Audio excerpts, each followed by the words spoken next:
Туугандар бүгүн кечирээк башталды. Мынакей 7-июль карагыла. Комфортту тапшырып, кайра эконом өттүм. Мынакей могу машинаны алдым. Рио эконом. Бүгүн кандай болот көрөбүз. 7-июль Москва убакыты боюнча саат 15 бир нерсе болуп калды. 3:30 болуп калды ошбек. Бүгүн бир башкача графикти көрөйүн дедим. Саат 10-11лерге чейин, 12лерге чейин кээде уктап, уйкуну бышырып, кеңири анан кийин туруп алып саат 1, же болбосо 2, кээде 3, мисалы күндүзгү. Ошол убакытта ойгонуп, ишке чыгып линияга. Анан түнкү саат 1-2лерге чейин, же болбосо 12ден ашырып иштесең, кечки пикти кармап иштесек, кандай болот экен? Ошондо көрөлү. Буга чейин бул графиктерди негизи иштеп көргөм, ночто да иштегем, денде да иштегем. Бул графикти да көргөм, бирок кайра ошол графикти неге айдыр ошол убакытта жаккан болчу. Бүгүн ошол графикти көрөлү. 15:35 дедим, канча дедим саат. Линияга чыгалы көрөлү. Көзүм Кудайга шүгүр, көз тийбесин мынакей. Жакыныраак көрсөтөйүн. Көзүм Кудайга шүгүр, кичине кызарган, акырын айыгып баратат. Кечеки капляларды уже колдонбой калдым. Тамчылабай койдум эле 2-3 күндөн бери. Жакшы айыгыш бар. Тамчыларды колдонуп атканда эч кандай айыгыш жок болчу. Мынакей биринчи заказ коэффициентин 1,21 коэффициент менен мынакей. Ну сөзсүз алабыз да, биз кантип албай коет элек биринчи заказыбызды, биринчи пачынды. Кеттик. Көздү жакыныраак ачып көрсөткөндө ужас болуп калган турбаймбы?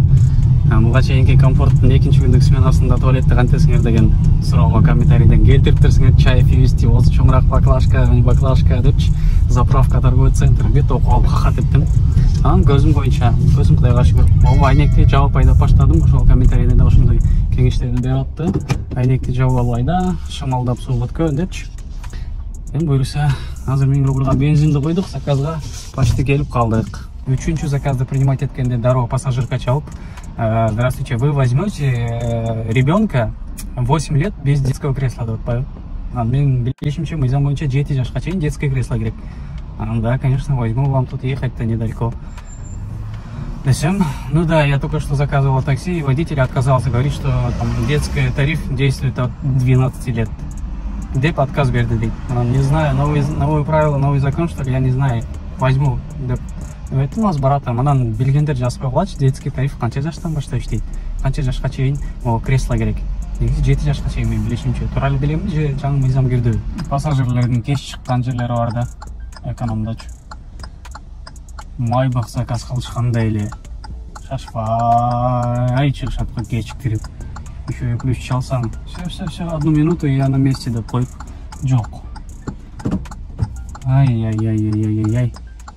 Арттагылар өзүнчө эле сигнал берип кетти го. Менин эмне күнөө, алдыдагылар жүрбөй атса. Кыскасы орусча бир атаман деген ыр бар эле. Кимдердин эсиңерде? Так, атаманбы же мен адашып атамбы, атасы беле Олег Газманов айтып беле билбейм. Но бирок Москвада точно билем, атаман деген таксопарк бар да. Комиссиясы 2,5% болгону, акчаны 24/7 тиркеме аркылуу ГМ аркылуу комиссиясы жок чечип аласыңар. Яндекс заправкалардан да комиссиясы жок, 3000 рубльга чейин бензин куясыңар. Путевой лист, страховка, договор аренды жана башка ушул сыяктуу документтерди жасап беришет. Кисартка дагы жардам беришет. Россиянын бардык аймактарынан кошулуп иштесеңер болот. Подключениясы Яндекске жана Ситимобилге, айырмасы жок. Эконом, комфорт, доставка, бизнес, грузовой бүт подключать этип беришет. Таксопарк бир айдын ичинде 2 розыгрыш кылып турат. Розыгрыштын башкы байгеси 10 000 рубль. 10 000 рубльду кантип тутам дегендер болсо, же таксопаркка тиешелүү суроолор болсо, беморал ушул экранда көрсөтүлгөн номерлерге чалгыла, WhatsApp'тан номерлерди тарс-тарс жөнөткүлө дагы. Атаман таксопаркына ийгиликтүү кошулуп, оокатыңарды, тирилигиңерди кылып, тыйыныңарды акырын иштеп жөнөткө сактай бергиле. Россиядагы мекендештер, кесиптештер, ассаламу алейкум. Пробка 7 балл дейт кой, ама Казанский вокзалдан бир заказ алдым, мына пассажирлар келип калды, бир жерге барып, кайра ошол жерге келиш керек экен. 50 мүнөт жол көрсөтүп атат, Заказ жана 50 мүнөт көрсөтүп аткан жеринен 1 саат 50 мүнөт көрсөтүп койду, бекер алып турдум деп койдум. 19 километр Казанский вокзалдан тек Ломбардка барып, кайра Казанскийге барган үчүнчү. Булардын картада акчаларын чечип алышкан экен. Анан ошого Ломбардка телефондорун коюп, кайра Казанский вокзалга барып, Сочиге билет алып, Сочиге дальше поезд менен кетебиз деп аткан экен. Булар Казаньдан Сочиге поезд менен келип атып, Москвада пересадка болчу экен. Пересадкага отурбай эле Сочиге чейин Москвадан Блаблакар менен кетебиз деп, Блаблакарды сүйлөшүп аткан жерден булардын картасынан акчаны чечип алышыптыр мошенниктер, 75 000 рубль. Анан жол бою булар ошол ломбард дегенде мен пробкада тура берип, башка ломбард жок экенби деп признайся, навигаторду карап кетип, тырс алдында машина сүзүп алдым. Опа, приехали деп туруп эле кайра булардын ошол 800 рубль акчасын которуп буларга. Анан түшүктөгү водитель менен сүйлөшүп карасам, машинеси эч нерсе болгон эмес. Анан булар все, поехали, брат, обратно. Оказывается, ничего не случилось деп кайра мага отурушту. Кайра мындай поездкабызды уланттык. Акчаны кайра кайтарып коюшту мага. Кызык. Азыр мына ломбардка эми жетип келдик. Буларды күтүп атам. Азыр ломбардтан кийин кайра Казанский вокзалга кетебиз. Бул бир тууган сурап атат, таксиге иштеш үчүн орус тилин билиш шартпы депчи. Туугандар, жок, орус тилин таксиге иштеш үчүн билиш шарт эмес. Жон гана билип алсаң өзүңө жакшы. Кайрылганга, сураганга, жооп бергенге, оюңду билдиргенге, сүйлөшүп кеткенге, анан бир гана таксиге эмес, каалаган чөйрөдө, каалаган жумушта, каалаган кесипте тил билгендин зыяны жок. Бош вакытта ушундай өзүңдү өзүң өнүктүрүү жолдору менен, ушундай немелер менен алектениш керек. Орусча кинолорду, орусча видеороликтерди көрүш керек, пайдалуу маалымат көрүш керек. Ушундай туугандар, тилдин зыяны жок, билиш шарт эмес. Главный ситуациядан уялбай, тартынбай, беймарал, спокойно чыгып кетиш керек. Ой, туугандар, бул заказды бүтүргөнчө кеч кирип кетти. Аларды алып келип вокзалга чыкты. Ошол эле жерден Казанский вокзалдан Киевский вокзалга дагы адамдарды алып келдим. Тоже булар деле бир аял баласы менен экен. Өтө кызык, интересный. Хохма болду го, хохма. Оплата с наличным указан. Кемпирдин телефонуна отуруп калган. Паника кылып атышат го, отуруп алып. Как мы оплатим, как мы расплатимся, не кылабыз? Карточка принимаете, у вас терминал есть, она мына чипиш, короче. Успокойся, у меня есть зарядник, короче. Давай телефон подзарядим, пока доедем. И потом вы мне переведете даже. Ой, слава богу, да баласы ушунчалык хахаты. Приключения, бүгүнкү сменам это приключение болду. Казанский вокзалдан ломбардка алып келип, кайра Казанский вокзалга алып бара турган заказга мен албадым, бекер эле келип турмун деп айтып аткам депчи.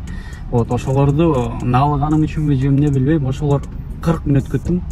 Эч кандай оплата ожиданияга койгон жокмун. Чыкканда чисто 200 рубль эле сурап койдум, жөн эле по-человечески 200 рубль, 800 рубльга кошуп кой болду депчи. Ошондо 1000 рубль болду. Алар чыгышты ломбардтан, чыгып туруп эле эмет кылганда мен от алдырайын десем, от албайт машина, фарамды күйгүзүлгөн бойдон туруп калып турмун. Ошол себептен машина от албайт, өчүп калды. Мен баягы коронныйларымды көрсөтпөй кой турмун да силерге. Мынакей сааты 23:04 болду. 13 заказ, 13 заказ, 3534 рубль. Дагы иштейбиз, кудай калса. Буга чейин бир видеонун астында комментарий окуп калдым. Могу чач тарач, бир уус жана башка эмелериңди эсептебей эле койсоң болмок. Айлык жумушта иштегенде дагы ошол нерселер по-любому кетет. Тамак жейсиң, чачың өсөт, чач тегизесиң деп жазылып турат да. Анан таң калдым. Жазуу түрүндө жооп берейин деп өтө көп болуп калат экен. Анан ушул сыяктуу суроолорго мындай эле жооп берип коеюн дедим. Балким бул тууган өзүнүн оюн туура эмес жеткирип алды, же мен туура эмес түшүнүп алып, туура эмес жооп берип атам.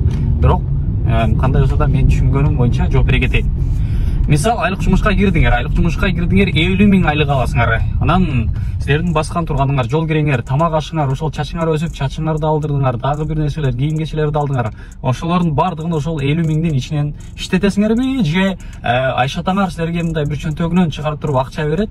Ошол акчага бүт немеңерди, чыгашыңарды кетирип, 50 000ди толук алып туруп, үйүңөргө же чөнтөгүңөргө саласыңарбы? Кандай? Албетте ошол 50 000дин ичинен иштетесиңер да. Мына туугандар. Антпесе болбойт, эсеп жүргүзүш керек. 1 сом болсо дагы мен жазам, себеп бул нерсе менин иштеген акчаман менин чөнтөгүмөн кетип атат. Мен жазам. Антпесе болбойт. Күнүмдүк келген акчаны контролдош өтө кыйын. Ошондой туугандар, блокнотко жазганды өзүмө мындай бир адатка айландырып алдым, кудайга шүгүр. Эми только ушинтем. Hyundai Solaris деген деревня экен. Загородный клуб. Ушул жерге бир пассажирди алып келдим. Эми буюрса азыр кайра эле дагы кийинки заказга жөнөдүм. Мынакей кийинки заказ. Маршрутту проложить этип койгон. Это то же самое эле загородный клуб, закрытый участок, квартал. Шлагбаумдар менен экен, жалаң эле ар бир эмелер.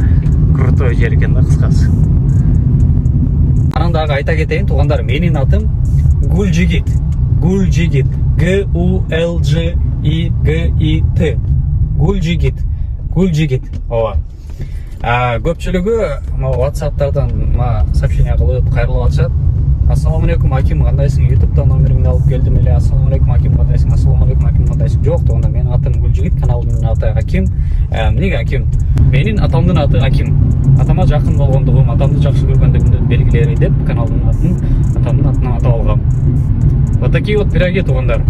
Көпчүлүк дагы комментарий жазып сурашат. Сен менен кантип байланышсак болот? Байланышсам менен калтырып кантип сага байланышка чыгам депчи. Туугандар, мен ар бир видеороликтин астында описанияда Telegram каналымдын ссылкасын, Instagram баракчамды, WhatsApp номеримди полностью жазып атам. Ал да жетишпей аткан болсо, ошол менин видеомду көрүп атканда ылдыйда аватаркам менен каналымдын аты бар. Ошол аватаркага киресиңер, анан каналдан киргенден кийин оң жакка жылдыра бересиңер. Видео, плейлисты, сообщество, о канале деген жерлер бар. Ошол жерден о канале деген жерге кирсеңер, канал жөнүндө полный маалымат, менин WhatsApp номерлерим, байланыш номерлерим бардыгы бар. Заказдарды коэффициентмен бере баштады го, Саат 12ден өттү түнкү.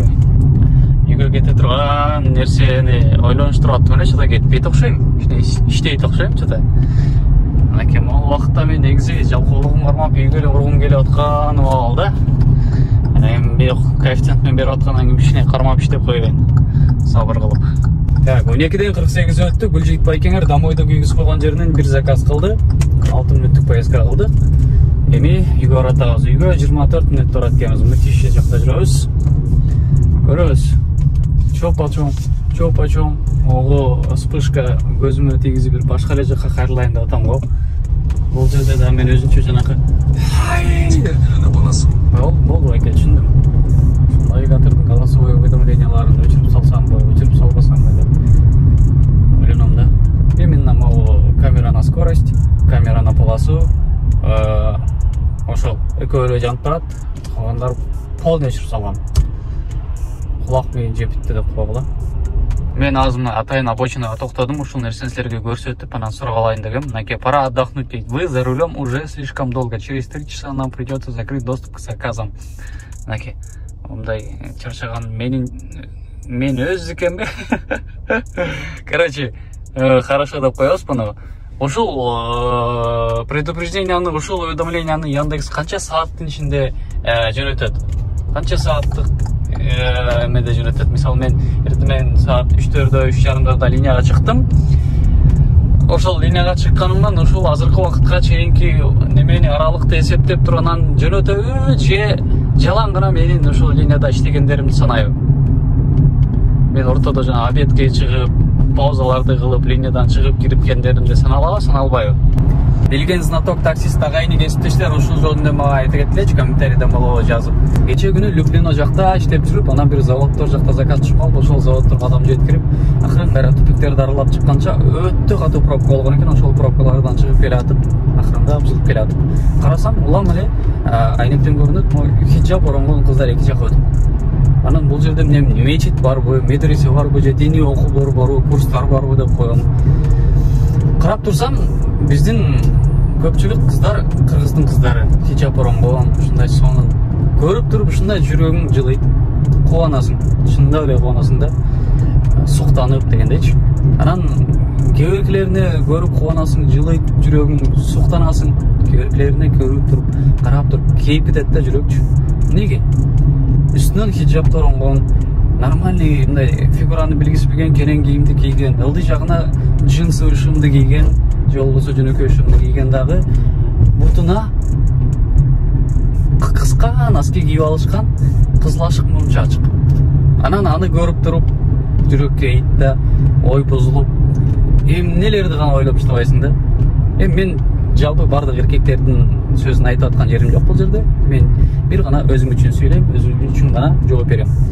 Ошондой айтайын дегеним бул мындай жамандаш эме эмес, бул жүрөгүмөн күйгөндүгүм үчүн, өзүмдү силерге жылып алганым үчүн, жакын алганым үчүн, мындай жакшылык каалаганым үчүн ушундай нерсе менен айтып бөлүшүп, эл менен мындай жарыша алып суранып кетейин деп аттым эле.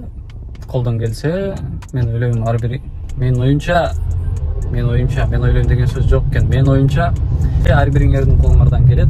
Букантоо кыздар, айымдар, дене түшүнүгү бар, хиджаб оронгон кыздар, хиджабка келген кыздар. Ошол носкини бир аз узунураак кийип, же болбосо джинсты, шымды бир аз узунураак кийип, же кеңири көйнөк, сөйнөк, же узунураак бир нерсе кийгенге аракет кылсаңар өтө сонун болот эле.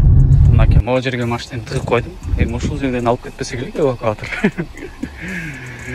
Ай. Эсепке өтөлү эми эсепке. Күндүзгү саат 15:32-де чыктым. 1:30 өттү. Линиядан чыккам, полностью үйгө келгем. Мындай ярымын үйгө кирип атам. Ошондо санасам 10 саат болуптур. 10 сааттын ичинде паузалар болуп атты. Обед, там перекур, не перекур, телефон чуклаган майда чүйдөлөрүн. Ошонун бардыгын санаганда примерно 9 саат ровно иш болуптур да.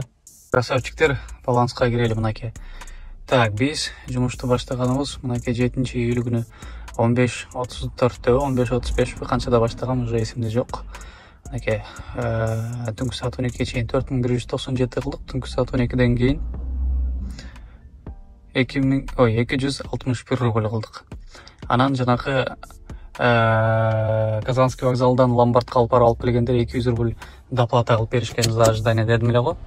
Вот, ошолордун баарын кошкондо 4660 рубль иштеген болот экен грязными. Анан могу аренда, бензин, перекус, не перекустарды санаганымда 1312 рубль таза иштептирмин. Мына ошондой болду. Сменаны эртерээк токтотконум үчүн, эртерээк келип алганым үчүн мени кечирип койгула. Себеби мен азыр 1:27 өттү саатыбыз. Азыр үйгө кирип, магазинден бир нерсе алышым керек, чай пай ичип, ужин кылып, анан ушул видеону 1 саат, 1,5 саат, 2 саат монтаж кылам. Ошол нерсени эске алып туруп, мен ориентир алып эртерээк келдим үйгө. Ошондой туугандар. Жалпы барыңарга ассаламу алейкум. Силер менен дагы да болсо мен Гүлжигит болдум. Кийинки роликтерден көрүшкөнчө сак, саламатта калгыла. Ассаламу алейкум.